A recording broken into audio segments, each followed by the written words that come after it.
অপমান নিয়ে আমাদের এখানে বসার কোনো প্রশ্নই ওঠে না। বক্তব্য কি আপনি দিবেন না আমি দেব? মাননীয় স্পিকার, এটা অশোভন, এটা অশোভন। আমার বক্তব্যের সময় যদি এইভাবে কমেন্টস করা হয় তাহলে আমার এখানে দাঁড়ানোর প্রয়োজন নেই। বলেন মাননীয় বিরোধী দল নেতা, বলুন আপনার বক্তব্য বলুন।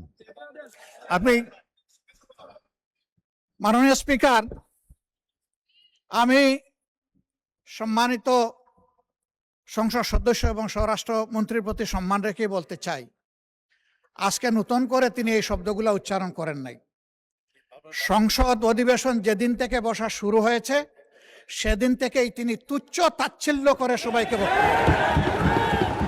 উনি নিজেকে কি মনে করেন আমি বুঝতে পারি না। এমনকি তিনি সেই দুঃসাহস এখানে দাঁড়িয়ে তিনি দেখিয়েছেন, তিনি বলেছেন যে এই সংসদে তিনি শিক্ষকের ভূমিকা পালন করবেন। আমরা তার ছাত্র হওয়ার জন্য এখানে আসি নাই। মাননীয় স্পিকার, শিক্ষকতা করতে হলে তিনি একটা ইউনিভার্সিটি খুলুন, ওখানে যার পছন্দ গিয়ে ভর্তি হবে, ওনার লেকচার শুনবে। আজকে একই বক্তব্যে দুইবার উনি অ্যাটাক করে ফেললেন।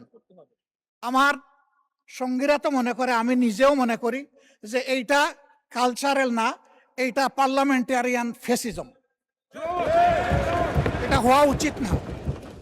উনি এই পল্টন আজকে নতুন করে বলেন নাই, হিট দিয়ে কথা বলেন নাই। আজকে আমি সুস্পষ্টভাবে দায়িত্ব নিয়ে বলছি, এই পার্লামেন্টের সৌন্দর্য বিধানের জন্য উনাকে দুঃখ প্রকাশ করতে হবে এবং উনার বক্তব্য সংসদের এই কার্যপ্রণালী থেকে এক্সপান্স করতে হবে।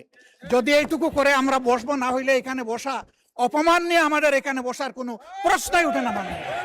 আপনাকে ধন্যবাদ।